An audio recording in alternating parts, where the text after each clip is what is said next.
YCP నాయకులు, YCP ముసుగులో ఉన్న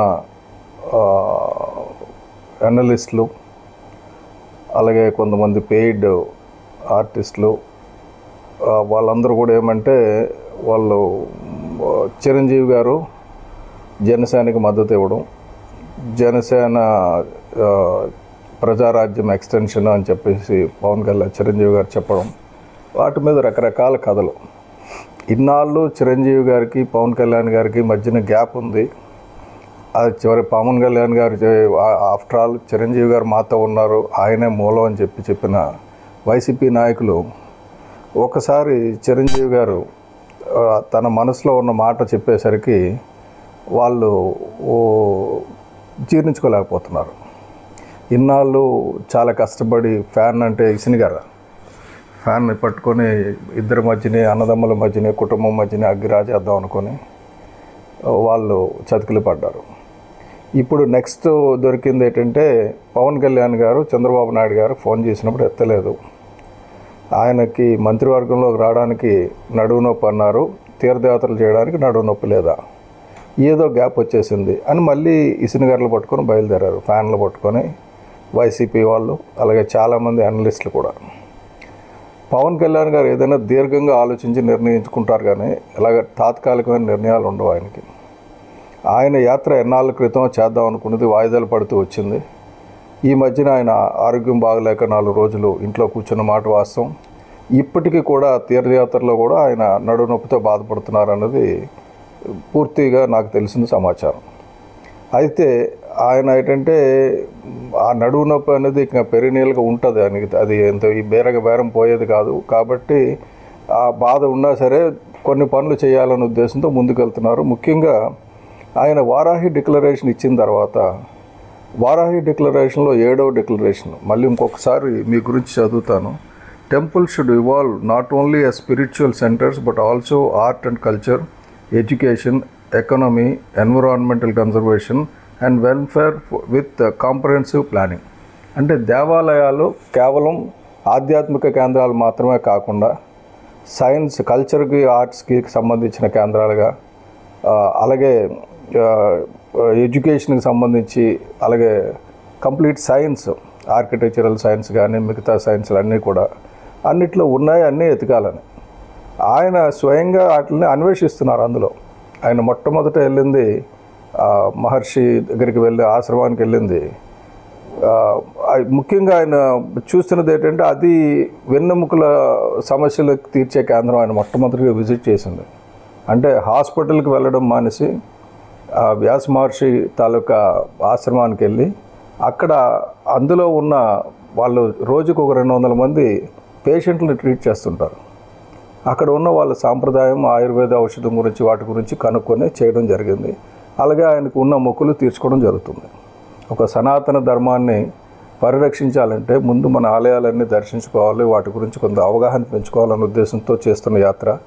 అలాగే ఇక్కడ ముఖ్యమంత్రి గారు ప్రోగ్రామ్కి డుమ్మా కొట్టేసి వెళ్ళిపోయారని చెప్తున్నారు. ఏమండి, వాళ్ళు చెప్పాల్సింది, చేయాల్సింది, ఫైల్స్లో వెళ్ళాల్సింది వెళ్ళిపోయింది. ఆయన ముఖ్యమంత్రి గారు సమర్థమైన ముఖ్యమంత్రి గారు అని కళ్యాణ్ గారికి తెలుసు.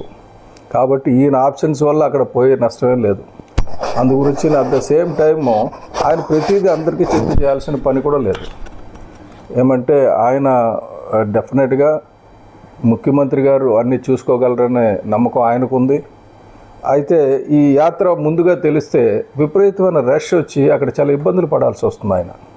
ఆయన ఎందుకు యాత్రలో కాన్ఫిడెన్షియల్గా ఉంచాల్సి వస్తుందంటే ఆయన ప్రశాంతంగా యాత్ర చేసుకోవడానికి అవకాశం లేకుండా పోతుంది. అందుగురించనే సెక్యూరిటీస్ని కూడా మార్చుకొని ఎవరికి చెప్పకుండా అక్కడికక్కడ ఏర్పాట్లు చేసుకుని ఆయన వెళ్లాల్సి వస్తుంది. అప్పటికి చాలామంది జనం పవన్ కళ్యాణ్ గారిని చూడడానికి అక్కడ గుమ్ముకూడి అక్కడ ఆలయాల్లో కొద్దిగా ఇబ్బంది వచ్చింది. అంతా తెలియకపోయినా మీడియాలో పవన్ కళ్యాణ్ గారు ఈ టూర్ చేస్తున్నారు అనగానే ఆ టెంపుల్స్ దగ్గర జనం రావడం మొదలెట్టారు. వీలైనంత వరకు ఆయన పరిశోధనా కార్యక్రమాలు ఆయన చేయనిస్తే తర్వాత కార్యక్రమం డెఫినెట్గా ఆయన చేస్తారు. అలాగే చిరంజీవి గారికి పవన్ కళ్యాణ్ గారికి అగ్గిరాజ్ చేసినట్టే చంద్రబాబు నాయుడు గారికి పవన్ కళ్యాణ్ గారికి మధ్యలో అగ్గిరాజ్ చేయడానికి చాలామంది ట్రై చేస్తున్నారు. అవన్నీ అయ్యేది కాదు. పవన్ కళ్యాణ్ గారు చెప్పినట్టు కూటమి బలంగా ఉంటుంది. ఏమైనా తేడాలు ఉంటే కార్యకర్తల మధ్యలో అవి డెఫినెట్గా పెద్దలందరూ కూర్చొని తేల్చుకుంటారు. కాబట్టి అటువంటి అత్యాశలకు పోవద్దు. జగన్మోహన్ రెడ్డి గారు చెప్తున్నారు 2.0 డెఫినెట్గా కార్యకర్తలకు అండగా ఉంటుంది. కార్యకర్తలు ఇదివరకు పట్టించుకోలేదని. మీరు కార్యకర్తల్ని పట్టించుకోలేదు, రాష్ట్రాన్ని పట్టించుకోలేదు. రాష్ట్రాన్ని అధోగతి పాలు చేసేసి రాష్ట్రంలో ఉన్న పేదవాళ్ళందరినీ కూడా బెగ్గర్స్ లాగా తయారు చేశారు మీరు. అంటే డబ్బు ఇస్తే చాలు, మనకి ఏ గవర్నమెంట్ వచ్చినా మనకు డబ్బు ఇవ్వాలి అని. ఆ డబ్బు ఎక్కడి నుంచి వస్తుంది? అప్పు చేసి తెస్తున్నారు. ఆఖరికి కలెక్టర్ ఆఫీసులు కూడా తాకట్టు పెట్టేసి డబ్బు ఎక్కడి నుంచి రాదని తెలిసి చాలా పెద్ద గేమరు జగన్మోహన్ రెడ్డి గారు. ఆయన ఏం చేశారంటే, ఆయన దిగిపోయేటప్పటికి తెలుసు ఆయనకి అన్ని రకాల రిపోర్ట్లు వచ్చినాయి, ఆయనకి వెళ్ళడం లేదని.